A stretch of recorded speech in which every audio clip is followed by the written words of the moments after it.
everybody, and welcome to Survivor Now's Aftershow for Season 50, Episode 3.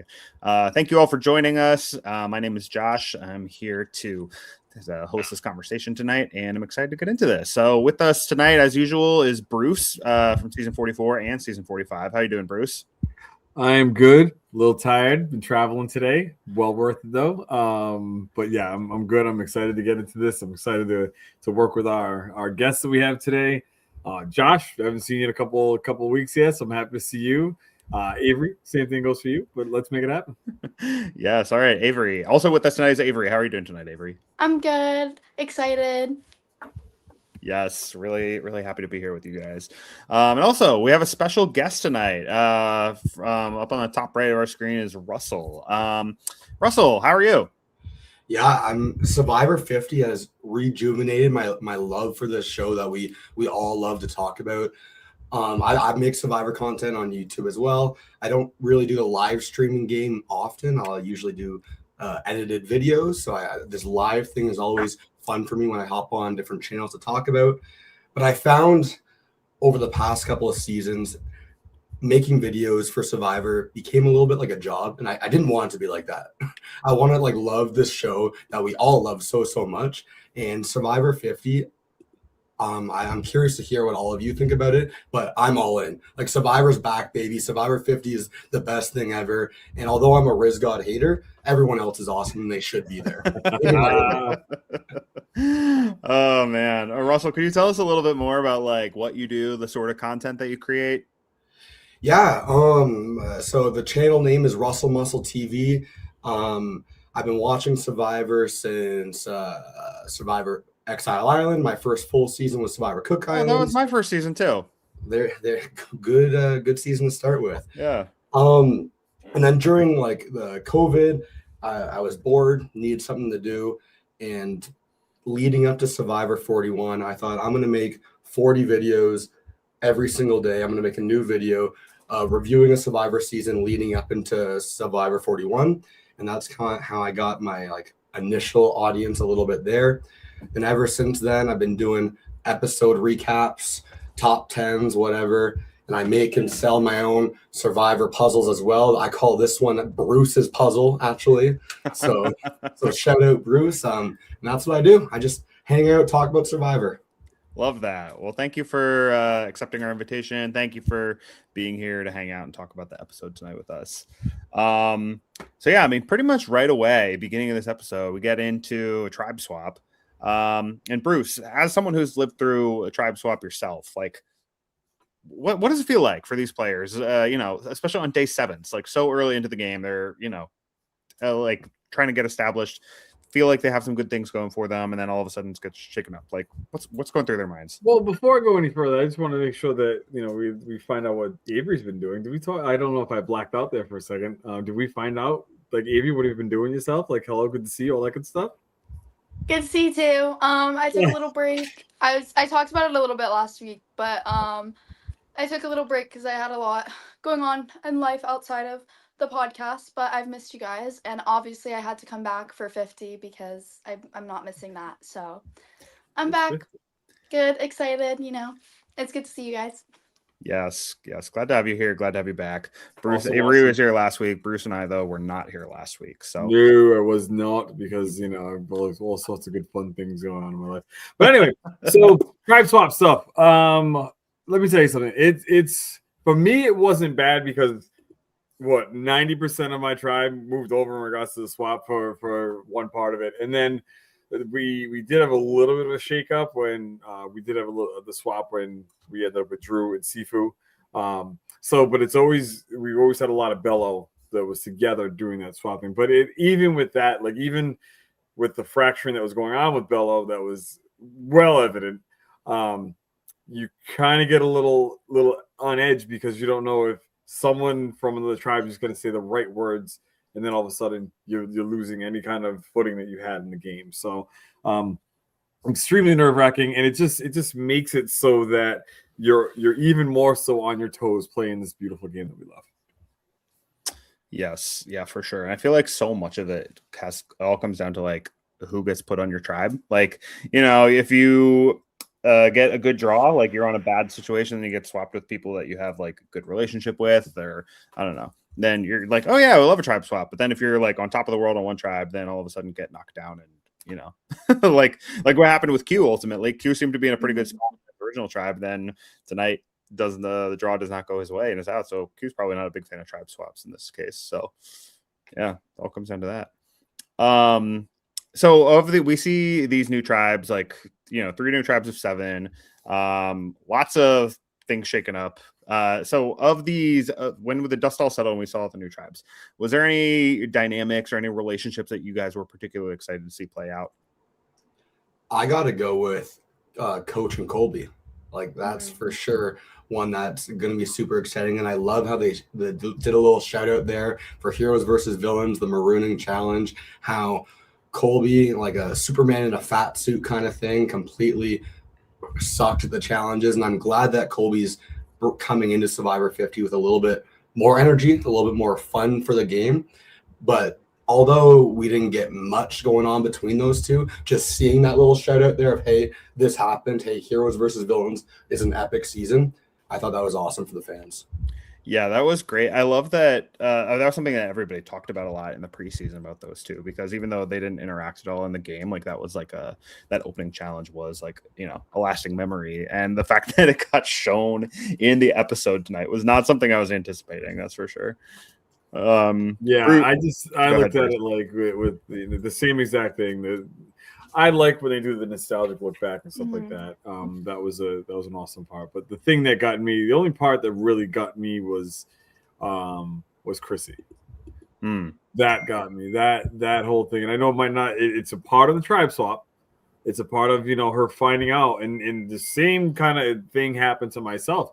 I found out that, you know, what was going on with Kelly actually, you know, took place after her vote out, and it was after, you know, just the merge or whatever, but it was still somewhat of a tribe swap. But it kind of makes you feel some kind of way, and that's what grabbed me the most. Like, me watching her in like that much like mental anguish, because she said it, and I'm home, and I know when I get home, it's like, you know, I have people that are around me that I know, love, and, you know, they love me back, and, you know, they're gonna put me in my place if I say something wrong. They're not gonna go behind my back and talk about it. You know, it's like, this is our life.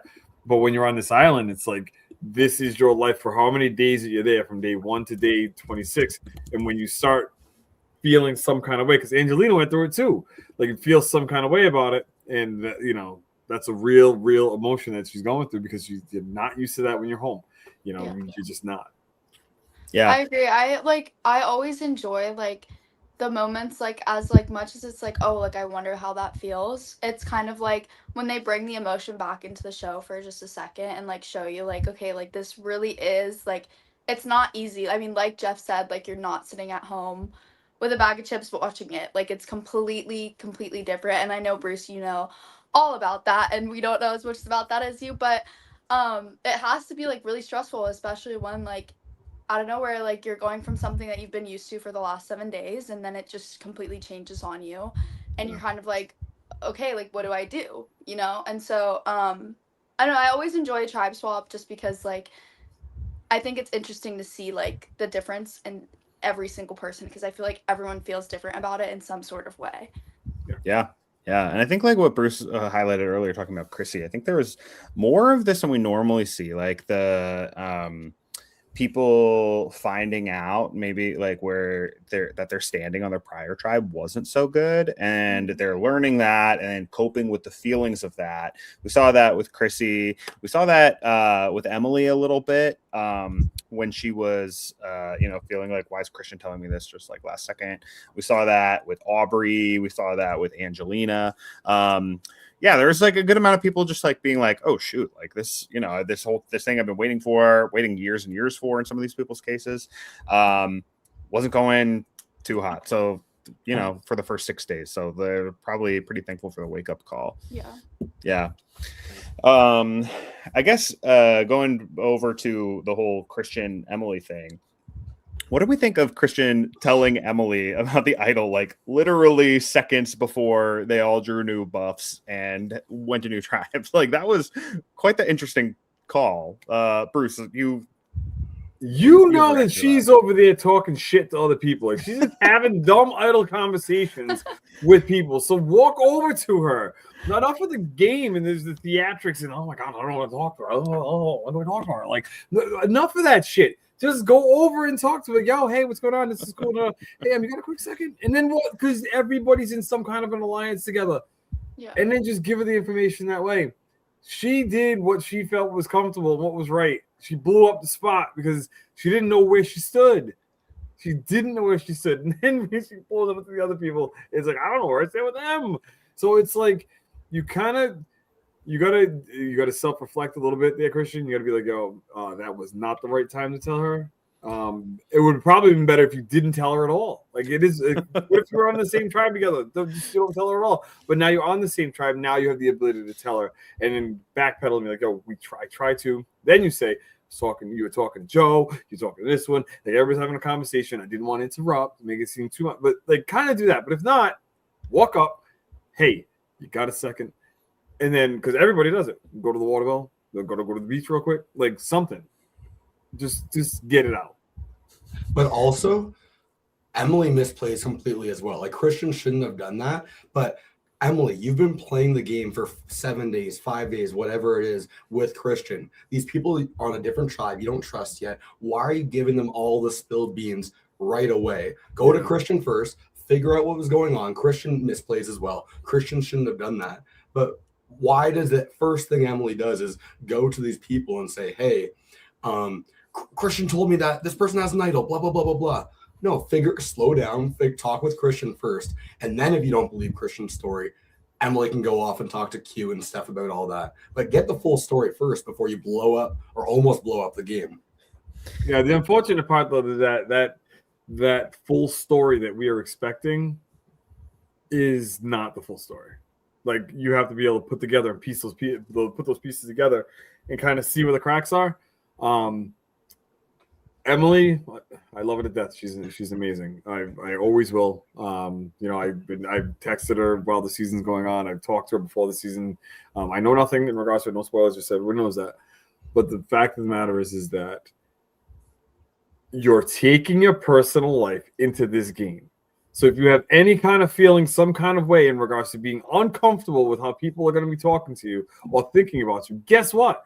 It's going to be brought into the game.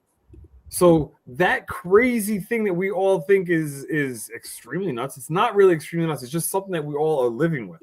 So now she brought this uncertainty into this. Do they like me? Do they not like me? Why they give me wrong information? They don't want to be my term. Am I in the bottom of a group of 3? Oh my God.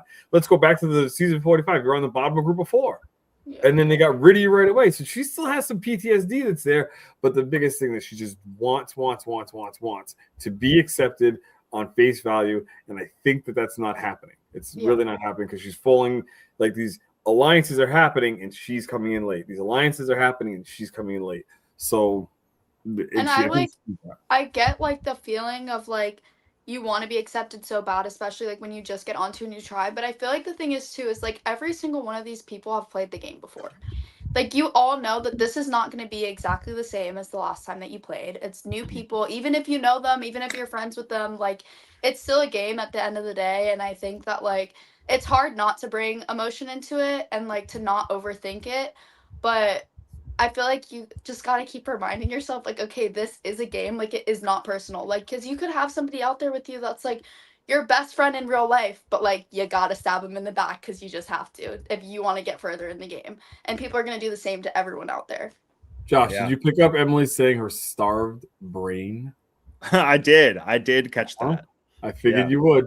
Her starved brain is again, or Avery, to go back to what you said, that is exactly the way that you're supposed to go into it. But once you start losing some ability to have protein going through to your brain, giving you the functionality, guess what? You go right back to what you're comfortable with. And it's like, why don't people like me? What are they saying? Who is that? Where am I going? Like, it's easy for that to happen. Yeah, this was a pretty big episode for Emily because she once again found herself kind of in the middle of the, dictating which way the vote goes. She, Ozzy, and Christian were they've 3 for 3 and go into tribal council every single episode so far. But yeah, lots of Emily tonight. But Bruce, like in your experience playing with Emily, like living with Emily, knowing her for a couple of years now, like did everything we saw tonight, did that feel pretty like on brand for the Emily flipping Survivor experience? Yeah. Yep. Yeah. Yep. Yeah. I can't think of anything else other than what we're seeing is what I know. What I know in the game. You know, outside of the game, walking around the streets of New York and having fun and doing all sorts of stuff like that. She's a hoot. But in the game, it's like the paranoia runs deep, and then everything else from the cerebellum comes out, and just oh man, like I can't shut it off. So yeah, I think the thing that's so interesting about Emily this time though is like she got off to like a really really rough start in season 45, and you know we've been over that, know how that goes. Thanks, Nana. I mean, this time though, she's still kind of in that, you know, super blunt, playing pretty messy, but also you know, giving us everything that we hope for from Emily Flippin. But has been in a good position in kind of a majority alliance where people are vying for her vote and vying for, like, you know, to be in alliance with her this whole time. So that feels a little different than how it was last time. But yeah, I mean, I think, Josh, is it? Well, you just said it yourself, vying for her vote. They need her vote for the established people that are already established. They need her vote. It is kind of how she played later on in the season. You know, once like later on, you know, after the first swap. But she got off those first 2 episodes. It seemed like what we were told, at least from the original Lulu tribe in your season, is just kind of survived those 2 by the skin of her teeth. Like, you know. Facts. So, but this time is different. She kind of like jumps into that, you know, swing vote kind of messy situation, like, you know, making promises to all sides, sort of. Yeah, right from the jump. But clearly she's doing okay for herself, because Q tonight was targeted by the whole tribe for being someone who's like chaotic and messy. But like all of those same things can also be said about our girl Emily. So, you know, good for her. Okay, we're getting a little ahead of ourselves though, talking about Emily. But some of the first things we see is on the new Orange tribe. They have 4 people from the old you know, I don't know the tribe names, I just know the colors because the names, they all like blend together in the new era. But from the original Green tribe, the one that won, didn't lose anybody, you had Dee, Jonathan, Camilla, and Charlie kind of like have the majority there. And they're like, yo, Cirie, she's like, you know, if we lose, she's cooked. She's the first one to go. Dee said, you know, that her best friend told her, like, if you play with Cirie, vote her out. Don't trust her. She's got to go. And I saw some funny posts, you know, on Blue Sky saying about, like, you know, how she's got to go into witness protection, like Dee's best friend does, or how Dee's best friend is like on everyone's enemy list because they're like, no, Cirie can't go. But yeah, what do you guys think about that? The immediate, like, if people are like, okay, yeah, Cirie's out of here. I feel like she's more dangerous than you think she is. I mean, she seems like just like the sweetest, like, I'm sure she is. I'm like, I love Cirie personally, but I also think that because she's played a lot, I feel like I'd probably also go for her personally, just because I feel like a lot of people love her. Yeah. Bruce, Russell. Cirie's the GOAT. You don't touch Cirie. Cirie's got for this to be the fairy tale ending, Cirie's got to win the game, right? I think it's the classic story of, I don't know what season he said it in. Boston Rob said, if these people were smart, they get rid of me right away, but they won't. They never do.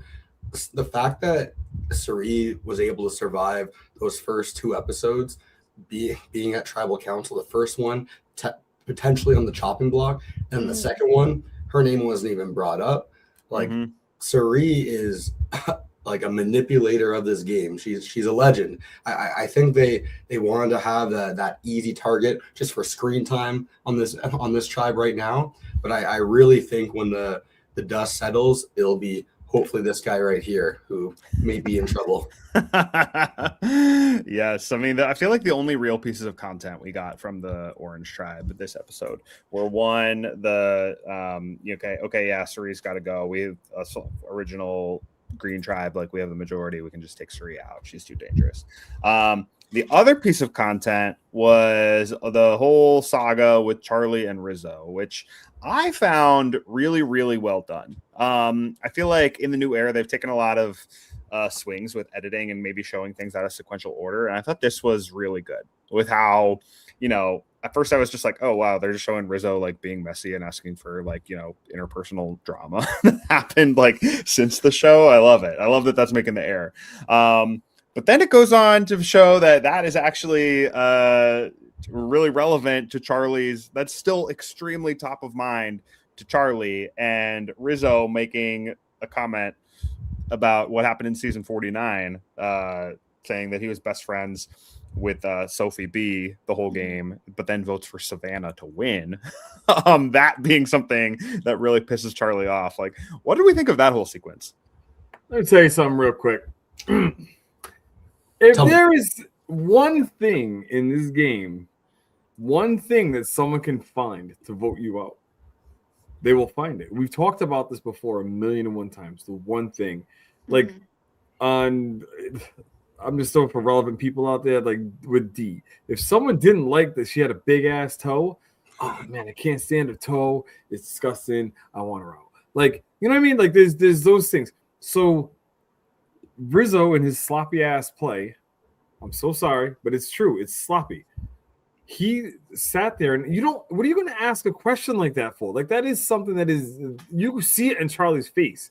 And I don't know if it was like an editing thing, but I really, really feel very confident thinking that reaction was right after he asked that question. So once that took place, it's like, oh no. And then when they pulled the Pulp Fiction and they went back and they showed exactly what it was, and hopefully people out there watching know the movie Pulp Fiction. If you don't, go watch it. It's amazing. They go back and they flash back to when he actually brought up the first time. So if you can't read the room, why would you bring it up again? So now Charlie has all the ammunition that he needs for the remainder of this game. Every first person, if somebody walks up and says, Charlie's down using the sand, washing his drawers, whatever, and then somebody comes walking up, like, I got a question for you. Wait, Rizzo. I was just going to ask you, you're going to put salt water in the rice. But fine, we'll go to Rizzo. Like, that's going to be the top of mind for him. It's just, yeah, you're cooked. You're cooked. I don't. And also, somebody mentioned like, oh, maybe Rizzo's going to take over Jeff one day. I will stop watching this show. I will stop watching. I'm sorry. That is. We'll cross that bridge when Anyone we get else? there. I will burn that bridge. I will burn that. Yes, and I will be standing on it when it burns because Lord knows I can swim. I just know if it was Rizzo, the show would become so odd for like no. I mean, well, even with Jeff at the helm, we got like Zach Brown being on the show next week. And the next time on, like physically, like coming to the island, like whatever that's all about. So, Mr. Beast, Billie Eilish. Yeah. There's the under the current. I'm pumped for the Mr. Beast stuff. That's gonna be some good content. There's some interesting things going on. Well, yeah, Avery, Russell, anything that you guys wanted to say about that whole like drama between Charlie and Rizzo? I mean, I agree with Bruce. Like, you just really just handed him the ammunition to just, like, you literally on a silver platter were like, here you go. Now you want to vote me out. Like, I feel like you gotta be a little more careful. Just a tad. Like, why are we? Yeah, I mean, you'd think, again, like, when he's the only one from his original tribe that gets put there. That's what happened to, the aforementioned, like, Sophie B last season. Yeah. She was the only one from her tribe, goes in with the majority and rides that, like, the whole way through the end of the game. Rizzo, he could have done, especially with Cirie, which, I mean, he probably wasn't in those conversations where, like, okay, yeah, Cirie's the first one to go. But that, it's all there for an easy first boot. Kind of like what happened with Sandra in Game Changers. Like, this is like, she's, on the wrong side of the numbers here. She's like a huge threat. We can't let her do this all again. She's got to go. Rizzo could have probably just ridden with that. But seeing, I think it's just crazy, that whole conversation. Like, that he made the connection. Like, oh, no, I didn't vote for my number one. I voted for Savannah. She played the better game, but that wasn't like a Charlie and Maria situation. The fact that he's saying that, like, to Charlie, and Charlie is there, you know, like you know who you're talking to, right? Yeah, like, you know who you're talking to, and he's to. clearly still like upset about it. Clearly, he's coming back with an axe to grind. Like, the other thing also is that he even said it in the episode. No one's seen my season yet. Yeah. So why would you divulge that information? But it's just lied. Yeah, I mean, I feel like though I have a little bit of grace for him there because I think that people are always going to be asking about like the last season, you know, because they're like, oh, we don't know anything, so they're going to ask about it. And with him and Savannah there, I think they knew that they were just going to have to be honest because there was two of them. Yeah. But yeah, I mean, I think in trying to downplay his relationship with Savannah and how tight they were, he got himself in trouble. Yeah, Bruce, go ahead. The messed up thing about it, Savannah is gone. Yeah. Okay. So now after 50 is done airing and all that good stuff, or if whatever, he starts lying, and during 50 on Thursday morning, all he's gonna do is pick up his phone and say, "Hey man, remember when I lied to you about that? You saw that? You good? You good? Cool? All right, cool. I'll talk to you later. See you at the finale. Oh, love you too. Bye." And that's it. Like, that's how you deal with the scenario. Lie your ass off because there's nobody there to back up what or to debunk what you're saying. You know? Yeah, no, I think that Savannah, there was a lot of talk preseason, and I think we talked about this maybe in the beginning, how Kyle getting evacuated is probably like the best thing possible for Camilla, and that she can like play a lot more freely now without the target of that huge duo over her. Rizzo, it's a little different. Like, he still has like the unknown like entity factor like going, so people don't know who he is, what he's about, why he's there. So I think that is always going to be hanging over him, but now he's by himself, at least. Like, he doesn't have a known duo. So you'd think that Savannah getting voted off, while yes, he did lose an ally, he is also a lot more like open to, you know, just he has a lot more room to run without people like having that thing there. So with her gone, he can say whatever he wants. So like, yeah, she was my best friend, but like, who cares? She's gone now. Like, there's nothing we can do about that. Like, it would have cost him nothing to say that. Exactly. We're all focusing on Rizzo, or the RZGOD, Rizgod baby. We don't say that. But also, I think we got to talk about, someone in the chat said this, do a idol. Like, Charlie is still clearly bitter about Survivor 46 from a couple years ago. Like, I think, sure, like Rizzo's in trouble. Charlie's going to target Rizzo for whatever. But I think, like, going into the game with that much baggage, you're going to do it no matter what. But I think he's full tunnel visioned in on, hey, I should have won Survivor 46. Maria screwed me over. I think that's going to affect him negatively in Survivor 50. I wish he would go into the season with a little bit more of an open mind instead of just being like, Maria can't screw me over again. Like, I was higher on Charlie going into this episode than I was leaving this episode because of that scene. I think allow me to push back. Okay.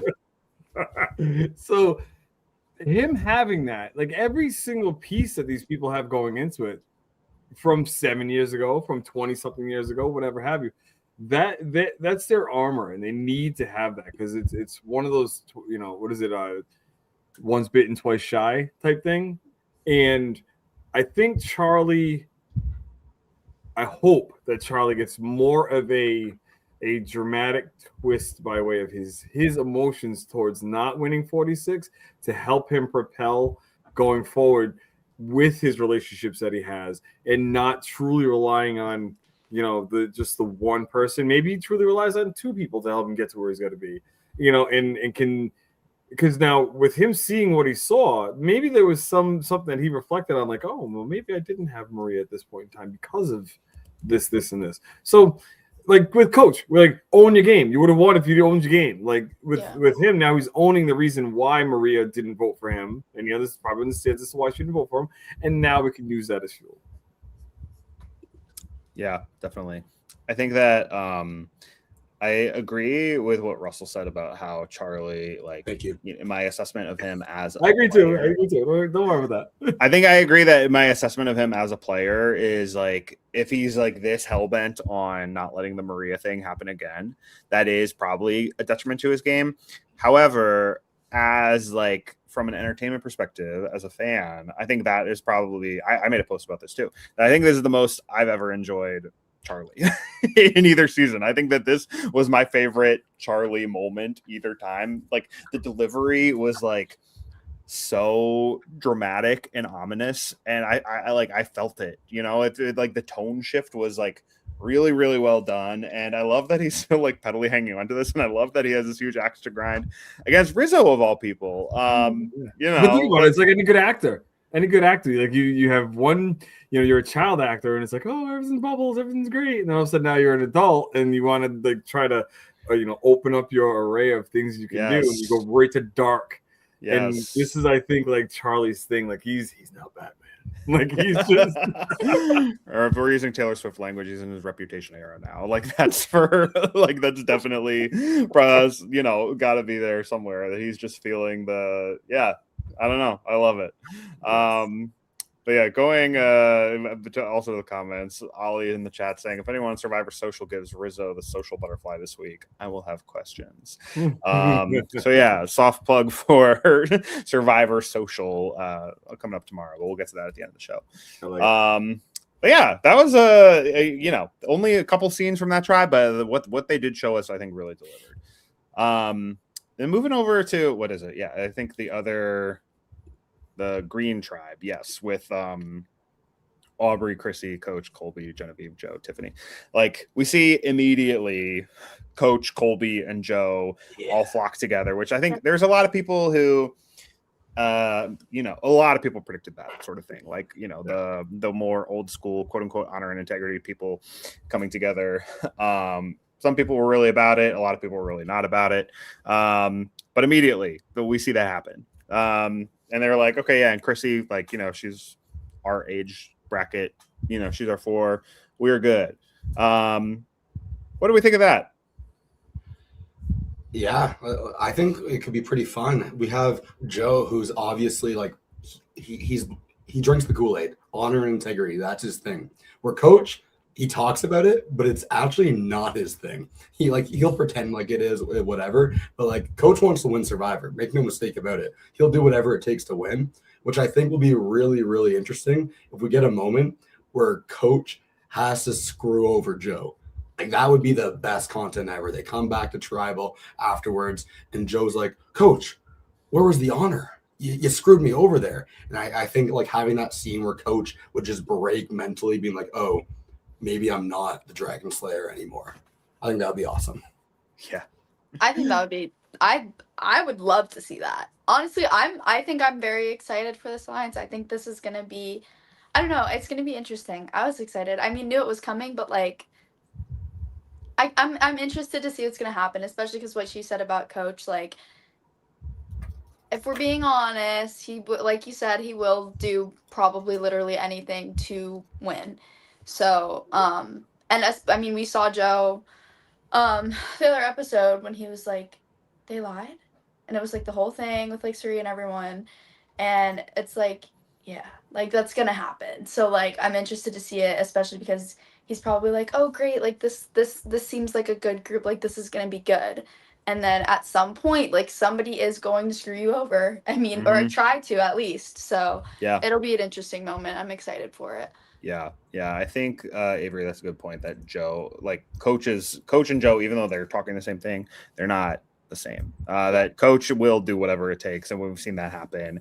And for better or for worse, I mean, this is kind of why we love Coach. But you watch his first 3 seasons, and he's a total blowhard. He's like full of hot air, and that's part of his appeal, right? Like that he just will go on these like grandiose stories, and that everybody loves all that. But it's just like, oh, this guy's kind of full of it, Like that's kind of his whole thing. Meanwhile, Joe, we see, he's a firefighter, he's a dad, he's got the the heartwarming story about his sister too. Like he's just like, he's more of your typical like all-American, alpha golden boy hero kind of thing, who really was, loyal to the soil to his people the whole way, and kind of got screwed by that. So I think that is, yeah, probably will. I mean, if they do stick it out for a while, and they don't get like split up or taken out by a majority or something like that, like I think that will come to a head at a certain point, because coach is going to do what coach does. I like the idea of the older players getting together, the old school players, older players. It's kind of a mesh of both. Here's the thing. Joe's going to get screwed like he got screwed last time. It's going to happen. You can't be in this game and not lie. I know that myself personally. I remember lying twice in the game and recanted one of them right away. Trying to get, a little something together, and unfortunately said it to the wrong person, and then told Jake a lie. But I told Jake a lie for a reason. And then I told Jake that I told him a lie because I needed to know that he was going back and telling somebody what was going on so that I knew who he was with.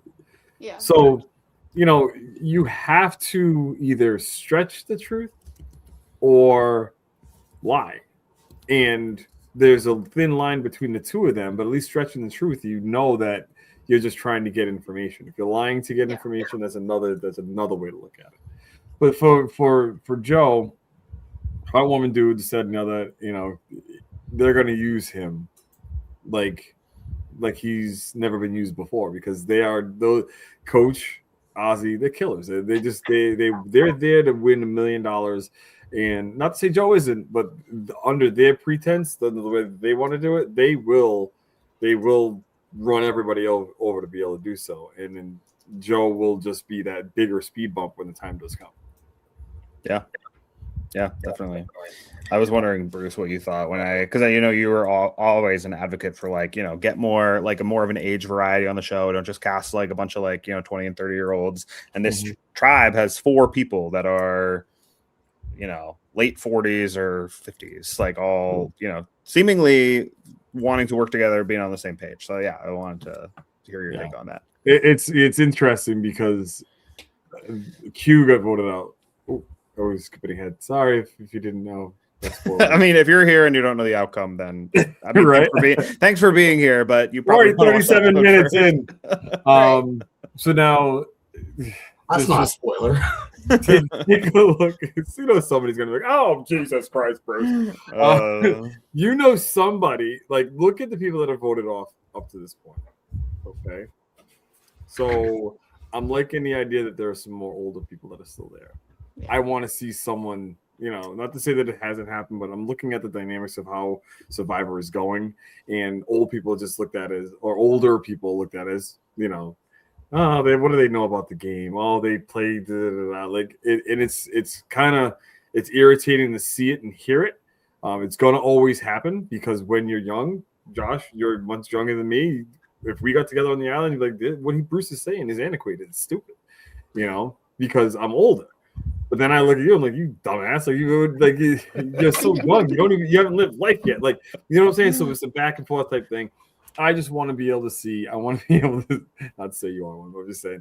I just want to be able to see, just something for the people that started this game off, watching this game. This is what we, and I'm speaking for everyone over the age of 45. This is what we grew up looking at. We grew up and seeing this competition, this game, in a certain way. We want to see representation in regards to our age, not just, people between the age of 22 and 35, and you have 3 people.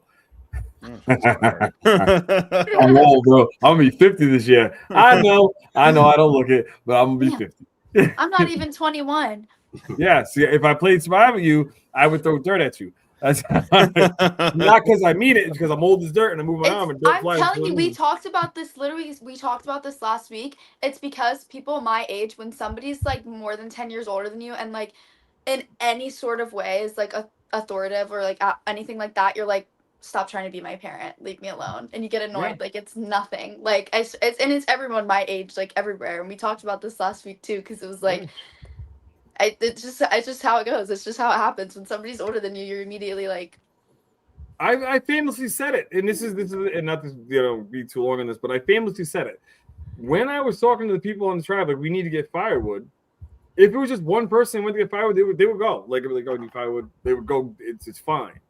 But when there's two or more people together, and I say that, think about this, Avery. If you're with your girlfriends, y'all are hanging out, and then mom comes around the corner and says, "Hey, did you take care of X, Y, and Z?" Mom's gonna walk out the room. You're gonna be like, "I can't believe she said that to me."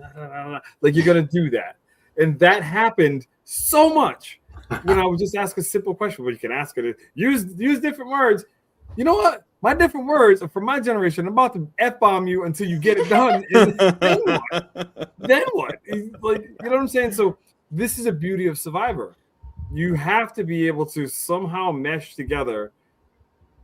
For the older people, we tend to keep in mind of the feelings of the younger people. We do. But younger castmates don't really care about anybody else older than them. It's just about them. Yeah. And it's just a generalization in regards to what my experience was. But there was, but you're afraid to talk to your peers, but you're happy to talk shit about someone that's older than you. So this is what someone that's older going into this game, please keep this in mind. Like, you will be talked about because you're older. How are you going to be able to get through to them to get them to do what it is you need them to do without being the authoritarian and, bossing them around, if you will? Yeah, well said. Hot. That was from. No, the funny thing is, like, it's funny being like, in my 30s now, hearing what Avery's saying. It's like, oh yeah, I remember that being like, how the folks who are older are received. But now it's like, oh yeah, it's like crazy how life comes at you fast, and all of a sudden, like, you start relating more to the older people than the younger people. See, now I want to play with Bruce. Yeah, Avery, at 21, I was in the military, and when somebody said jump, I definitely said how high. So there's a definite difference there.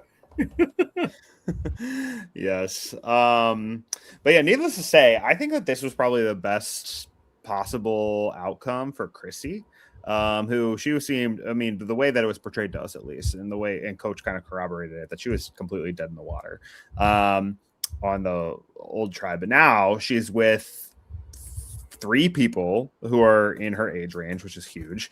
And she gets to have that girl bonding moment with Genevieve and Aubrey right when she gets there about how she's being received and all that. And they can be sympathetic to her because they weren't on that tribe, but they're both in the minority, so they're looking for a friend. So it's a great way to bond.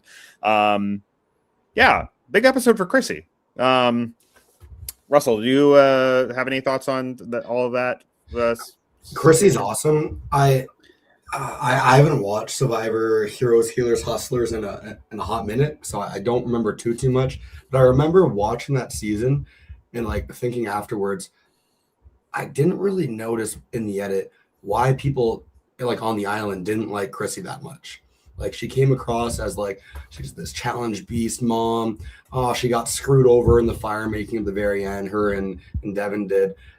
But then you heard post game, she was always kind of on the outs. She was kind of not the best on the island and stuff. And I thought, oh, that's weird. And it sucks that she's having that experience out there. But seeing this episode and last episode, Chrissy's experience, it's kind of giving a little more sense, and making Survivor Heroes, Healers, and Hustlers make a little bit more sense on why what happened to Chrissy happened in that season. Yeah. And I think I really felt for her this episode because, she talks about how, she has a great life and how she doesn't, she's overcome so much in life, but nothing has gotten to her and hit her the way that this did. And it's tough because she, I don't know, is being who she is and thinking she's getting along with everybody, then finding out oh, hey, actually you weren't being super well received, and being told from another older man hey, talk less, that probably doesn't feel too good to hear. It's funny, that was a little reminiscent though of Heroes versus Villains when Tyson had to tell Coach hey man, I thought that too. Tone it down with your stories, people don't like them, do your yoga somewhere else. And Coach did not do it I think as I think he could have been a little bit more honest yet gracious the way that Tyson was. But it's funny how that kind of that flipped 15 years later. As a woman, even though I'm younger, if somebody spoke to me like that, like even in a game on an island where everyone is ruthless, I would flip out. I say like I have control over what I say, but I don't have control over my face, and in that moment I probably wouldn't have control over what I say. Yeah. I think it would be probably a huge moment if it were me, because let me do what I want to do. Like, Yeah. even if it's a mistake, I'll learn. Like, Yeah. But Yeah. here's the thing too, Avery, and not to push back on that. We all have. I am an alpha male. Like, I will sit there on a plane, and if somebody's kid's crying, I'll be like, shut your kid up, right? Because it's annoying me. Or if I don't want to sound like a horrible human being, but when I say a kid, I mean like 4-year-old, like jumping around and stuff. But like if I'm sitting there and if I'm going through and if I see someone like making fun of someone else, I'm gonna be like, yo, what's up? Like, what's your problem? Why are you doing that? Right? Mhm. This is real life. That's what I would do. During a game that you're trying to win $1 million, you can't, like, as much as we feel that we would say certain things and do certain things, we don't. Yeah. We don't. And then when you see the people that do, like Joe, if Joe would have stayed on that tribe, he's the big muscle dude that's helping people with all this stuff, he would have been gone. Like, because you can't, like, it's so horrible that you can't be exactly who you want to be. When you're applying, you're someone, okay? When you're on the show, you're someone. And then when you come off the show, you're someone. And everybody says it. Oh, this game humbled me. This, that, and other. It didn't humble you. It just makes you $1 million on the line. Makes you not act different. Some people, when they act different, they show out and they get twisted up. But it drops back a little bit of who you are until you start going along, and then you get, like, when you see the end right there, the final four and stuff like that. Then you can be as ruthless as you want to be. Like, because now you're. It's but you gotta get there first. You got to get there. Like this scenario, could coach have said something a little bit different, like kind of got to the point, and been like, Chris, listen, pull it to the side. Like, don't have somebody who I forgot who was walking with them, but just pull it to the side. And like, hey, man, I just wanted to talk to you about like what I've been hearing, like, and just kind of going through that. Like, I'm with you 100%. I don't, I'm here to be, let's work together, this, that, and the other, but here's how you were perceived. Like, because I remember when I was told about when Kelly was talking about me, I'm like, oh snap! Like, that twisted me for literally a whole day. A whole day it twisted my mind, because I didn't think I was acting that way. But once you start, depending on how you get that information, in the way that you want to disseminate that during this game, you're not going to be who you want to be. You're not going to want to explode, because once you explode, you alienate yourself from everyone, and you just say bye. And that's a classic joke. Joe could have been gone had they not swapped. Yeah. No, I think that it's Chrissy is kind of in like a no-win situation, because I think part of why, going back to her first season, like, she is in this situation where she is 40-something mom of 3 kids who, like, her kids were, I think, like college age or like 20s or something, like when she played the first time. And so that's the same age as some of the people that she's playing with. So some of them may expect her to be, more motherly and nurturing, or that wasn't exactly, her vibe in that season. But again, they didn't like her, respect her because of that. And I don't know, I think it just goes to show how hard it is for an older woman to like win this game. I mean, still all these years later, Denise in Survivor Philippines, the oldest woman to ever win at age 41.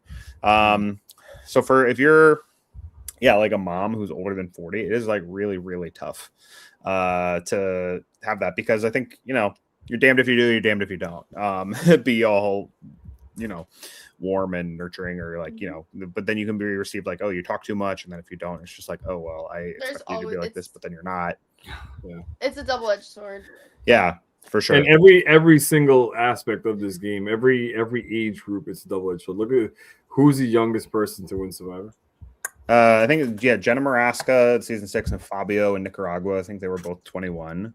Maybe there was someone else. Sophie in South Pacific, I think, was also 21 or 22. So there were a couple people that were 21, 22. A couple people that are 21. So all these seasons, you have that. But then you have self-proclaimed people that go into the seasons that are young, and they're like, well, I kind of don't have a shot because I'm young. How many young people actually win this game?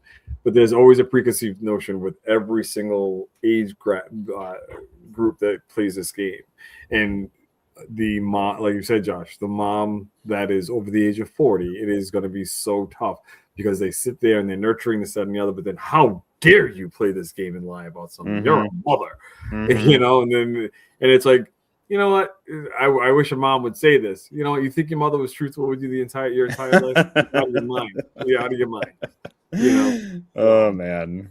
Yeah, it's like an interesting dynamic, but that's I feel like why I love Survivor so much, because whoever you're put with, like, there's always something. There's always somebody that's probably gonna dislike you for how old you are, how you act, or like who you are as a person, like whatever. Like, I mean, if I went out there, I'm sure people wouldn't like me. I'm 100% sure of that. But it's like, you just have to like roll with the punches and just like be aware of like who you are with and who you are playing with. And it's definitely an interesting thing to watch, and that's probably one of the things I love most about Survivor, is because it's such a diverse group of people. So like just putting them all out there, it's just like, it really, really is like why I love this show. I'll protect you. Don't even worry about it. Let everything in.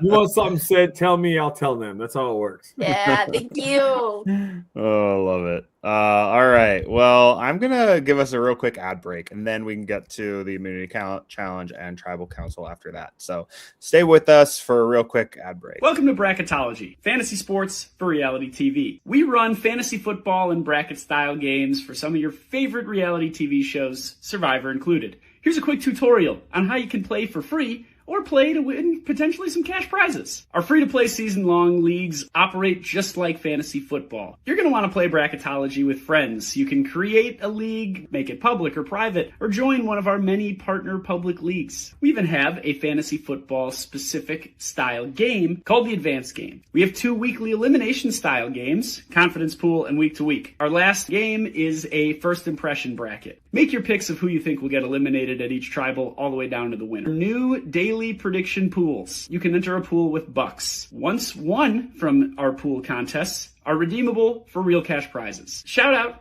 to the Survivor Now crew. They've been supporting us from the beginning. Download the Brackettology app for free in the App Store. Thank you, Survivor Now, and thank you everyone for participating. Survivor Now, what's up? What do we do? What do we do with that Brackettology stuff? Huh? Yes. Yeah, baby.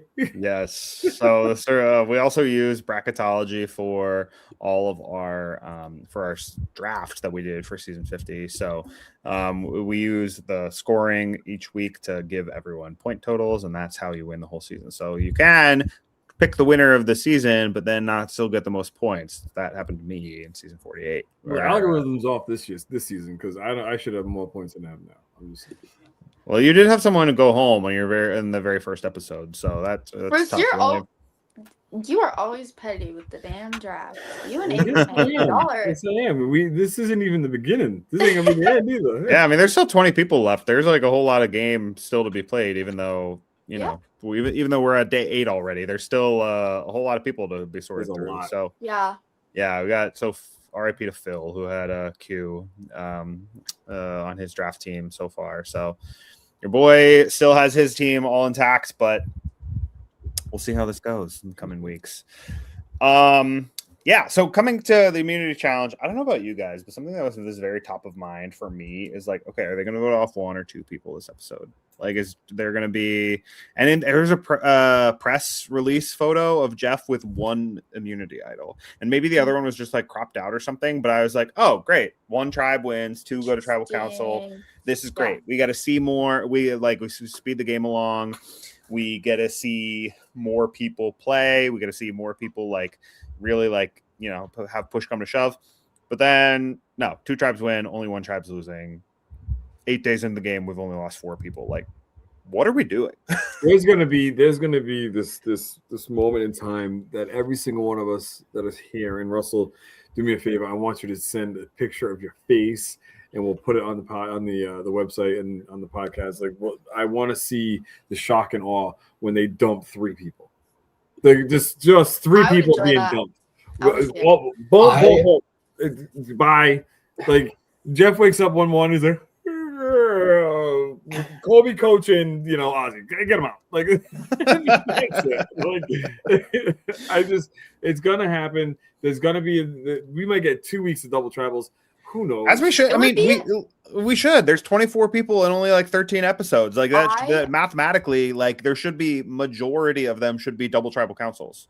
Yeah. At this point, we have 20 people left. This is a full length, like old school Survivor season, and we are going into episode 4. Yeah. What are we doing here? What are we doing here? I would love to see like all 3 go and just dump somebody from each tribe. Jeff's That's like, fine. They go into the challenge and they're like, so that actually, there's no immunity idols. This is just another reward challenge. You guys are all, fun fact, every single one of you guys is going to tribal. Like, that would be interesting. They used to do that. I mean, never in a 3-tribe season have they done that, but they used to do that in 2-tribe seasons, like all the time, because they had to find a way to kind of like speed things along and, you know, move the cycle up. But then for some reason, the last like 10 years or so, they've stopped doing that. When I don't know why they do that. It makes so much sense. Like you need, and I think like, you know, it means that you can't your tribe can't like ride it out winning immunity every single time. Like you have to, you know, be able to survive a vote or 2 on your tribe no matter what. I'm all for that. And tell them to write down the weakest person on their tribe, and whoever gets the most votes is out. That's it. Done. And it's just a foregone conclusion. And no idols, no nothing. Just bringing it back to the old school. And I would just like to see the shock on everyone's faces when Jeff's like, y'all are all going. We're bringing it back. Yeah. I know it's 3 tribes now, but surprise. I would love that. I would love it. Yeah. I thought going into the season we were going to do a surprise Survivor Blood versus Water episode 1 right on the beach, because there's so many players there. Every tribe vote for one person to be out of the game, and then they'll be gone from that. And I get why they're not doing that. This is a Survivor 50, a celebration season. Everyone has their fan favorites here that they want to see play. And I think that's why Jeff's probably slowing things down a little bit at the start. So then Ozzy gets his moment. Mike White gets his moment. Genevieve, Camilla, everyone gets their moment that doesn't get screwed over. Okay, we're on episode 3 and 6 people are already out of the game. Yeah. But I don't know about you 3, but I would prefer have the early game, the pre-merge, be a little bit faster, and then take our time when we get to the post-merge to breathe a little bit, have room for strategy, make sure it's not, okay, we're going to tribal council every single night in the post-merge when the strategy actually matters a little bit more. That's what I would prefer. But we're going this approach. I agree. See, I like that. I like that a lot, because if you think back to even my seasons 44 and 45, you have a couple of episodes before the merge, and even a couple of episodes after the merge. It's kind of like whatever, what's going on? So now they're gonna do. I'm telling you, they're gonna give some kind of big blow up, and it's gonna happen. You know, let's call it episode 6, 7, and 8. Like, or actually, wouldn't even be that. It'd be hopefully next week. So 4, 5, and 6. Like they have some good blow ups in that, and then just because they've already done the tribe swap. Day 7. Yeah, day 7 they did a tribe swap. So that's speeding up the game, whatever. But the next 3 we're in for a doozy. We got to be in for something good. I hope so. It's season 50. We better be in for something good. Yeah, and you have to blame on the fans. Like, I had nothing to do with it. The fans said this. Oh man, I was so pissed the premiere when they were like, when Jeff said, "Oh yeah, we left the whole game format up to the fans." Like, no, you didn't.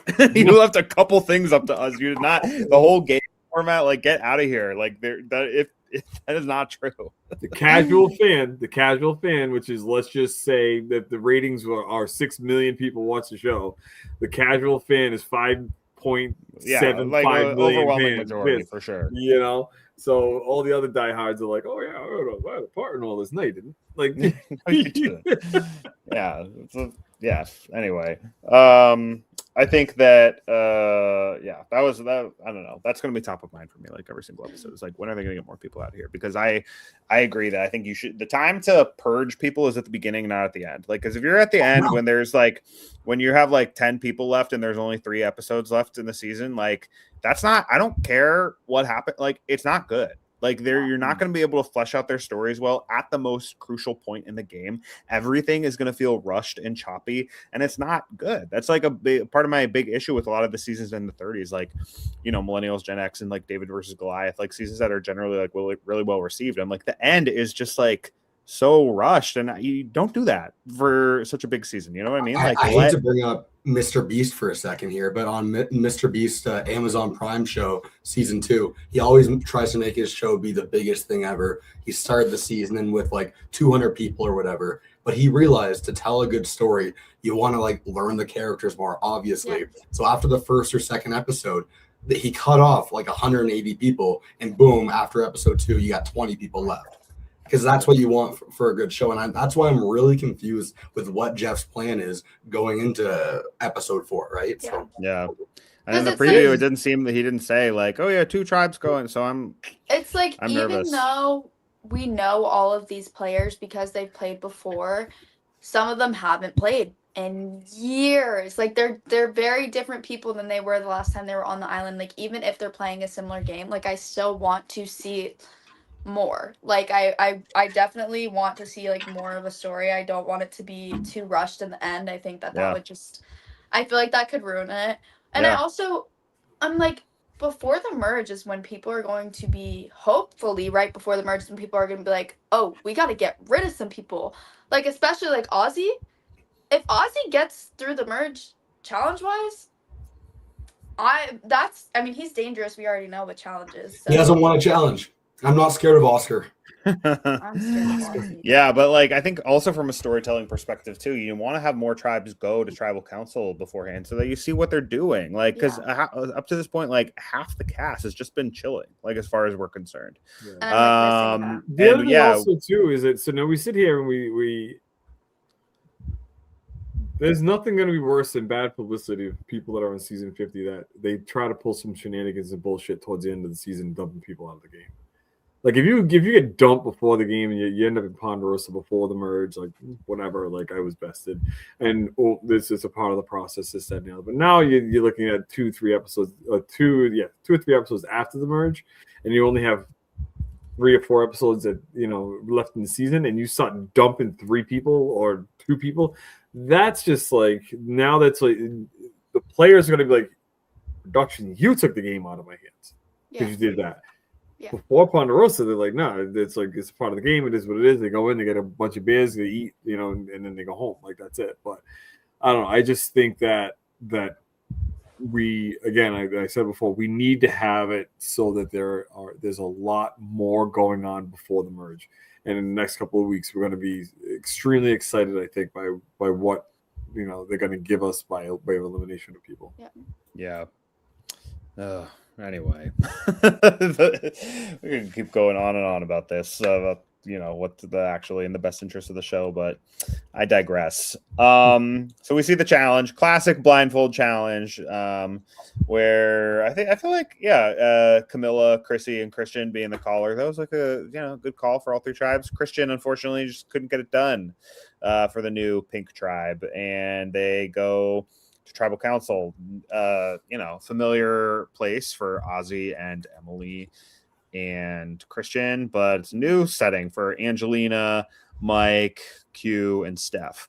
And we get back to camp. I mean, this was going on beforehand where Emily was kind of like, telling Christian's business to Q and Ozzy, but then also going back and telling Steph and Q's business to Angelina and Mike. Like she's kind of all over the place. Mm-hmm. She seems to be locked in with Ozzy. She wants Ozzy to be her person that's like beneficial for her game. And ultimately is trying to like push things against Q and go along with the David versus Goliath trio of Mike, Angelina, and Christian. What did we think of the call to like not try to break them up? Being a firm believer in there being a breaking up of groups of people, just it's one of those jackassery calls. Like, why do people always want to end up being the add-on of a group of people that's already there, or seeing it going? Like, if you see something, say something. Like, like just make it happen. Like, come on. It turns into block voting and there's all this other crap, and then just you always end up on the wrong side of it at the end of all of this. Like it just is what it is. Drew from the Reba before, Drew said something that just pissed off D, and and he ended up getting voted out, and this and the other before other people from Bella were voted out. But also the other people from Bella that were still there, they were kind of, goats, and they was ridden along like just to try to, and it was shown. Unfortunately, Jake got no votes. Couture would have got no votes. Like, it is what it is. Like, those are the last two going at it. Hey, go ahead, you two idiots, do your thing, and then, but break it up. Like, just see it. You see it. It's right there in front of you. Like, just put dynamite to it. Call it a day. Like, in like very specific situations, being in the middle is kind of okay. Like, if you really have no other choice, but it's just at the end of the day, like, the original three are probably going to stick together, and it's probably going to be you. You're going to help them get everyone out, and then guess who's next? Yeah. I think that, sorry, Russell, do you have anything to say on this? Yeah, this one's tricky. I really think the connection, I mean, there's so much parts we missed, but I think the boomerang idols of, oh my God, finding out about this one through Emily of Christian. Oh, okay, Aubrey has the idol, and then Ozzy has an idol, but wait, Q knows about it. Like, all these back and forth of that probably is what got them scared of all these cross tribal idols, and then they thought, okay, what's the safest move we can do right now? There's so many unknown variables in the game. I just want to make it one more day. Yeah, I mean, sometimes we see people do the path of least resistance, but often that's not. So I understand how they get there, but that is not a winning strategy, And I think the one thing I will say in Emily's defense is that she thinks, like, okay, let's just say this gets whittled down. We go then lose the next three. It probably would go Q and then Steph and then Ozzy and then it's me. The odds of them going to tribal 4 times before a swap or another swap or a merge are pretty low. So I think it's a safe bet that she like survives a couple tribal councils there. However, when she's saying like, oh, we need to vote Q now and then Angelina next, I'm like, what? With which votes are you going to take Angelina out next? Like, your opportunity to do this is right now. And I don't know. I think it was pretty clear to me the way it was all going down. That Q was the one who was in trouble. Like last week, I was pretty surprised that it was Savannah, because going in, I'm like, oh, this has to be Joe or Ozzy. But this one, I was pretty sure it was going to be Q who was going. What about you guys? Were you surprised at all?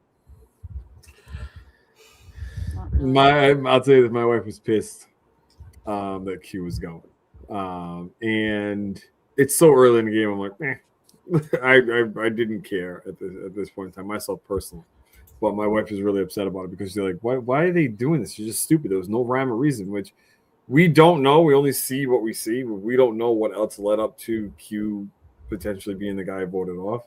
Mm-hmm. It could have been that he was trying to push his agenda a little bit harder than what people were comfortable with. And that does happen too, and we don't see it, but it's something that kind of.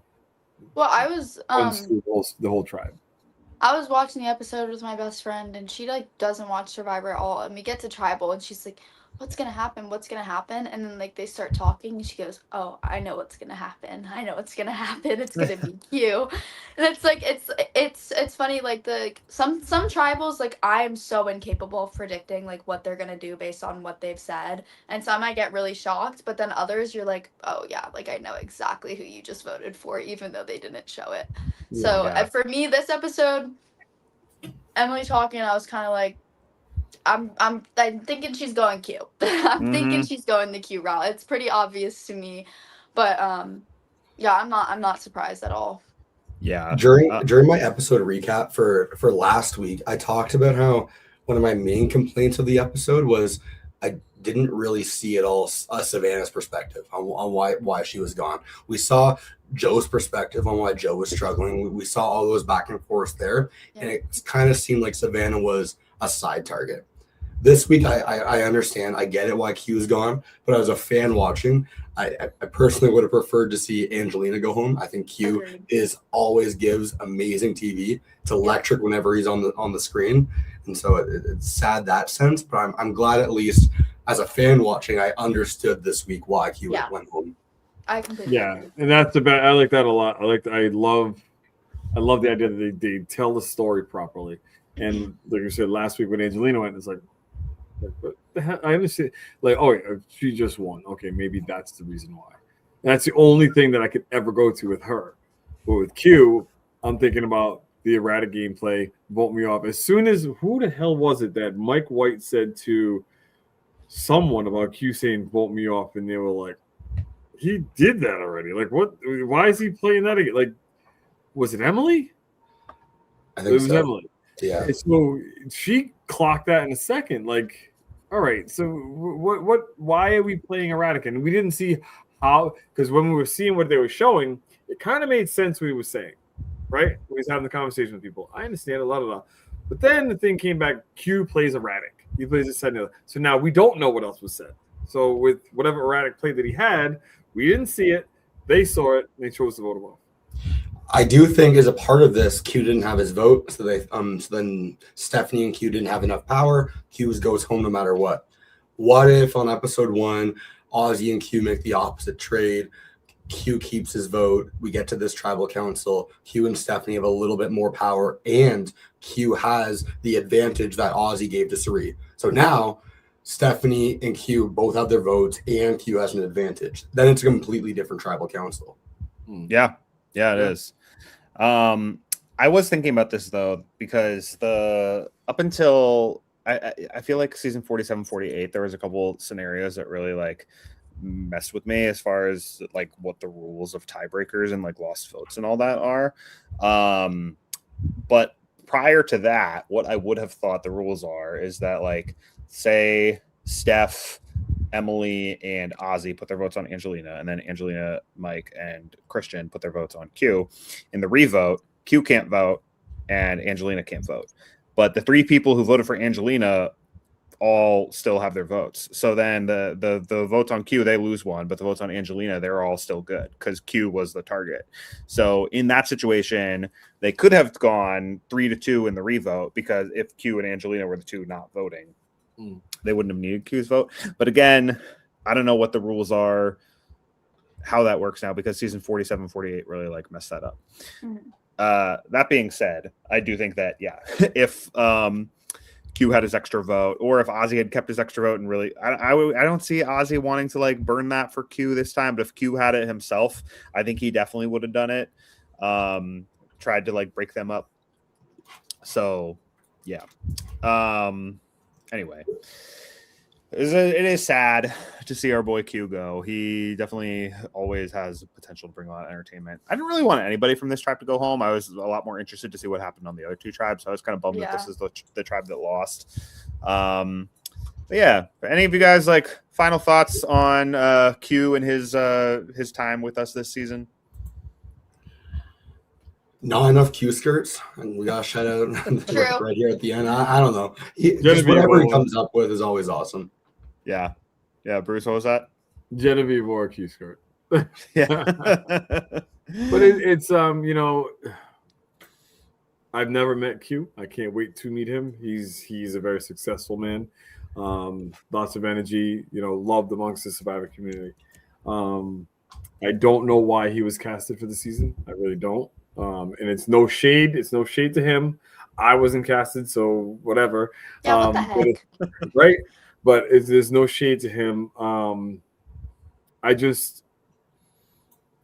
My expectation of Q going out this early was fine. Like I was kind of anticipating him going out early in the game, because again, I don't see what he did to come back. He was good TV. He talked a lot. He came up with great analogies and stuff like that. Some stuff made me not shake my head like, what the hell did he just say? And it was good. And some stuff I related with because he has an older vernacular. I got that. But it's just as far as for what he brought to the game when he played, I didn't see the representation from the N50. That's just me. To push on that, push back on that a little bit, Bruce. I see that from like all the a lot of the players on this cast, right? Like it's, I don't know. I think as fans, the cast could have been way different than what we got, but it is what it is. Yeah. I think Q That's is not one of pushback. You're agreeing with me, my man. Like you're with Wow. me. I think Q is one of the people from the new era that I think made the most sense casting wise, push back on what Bruce said.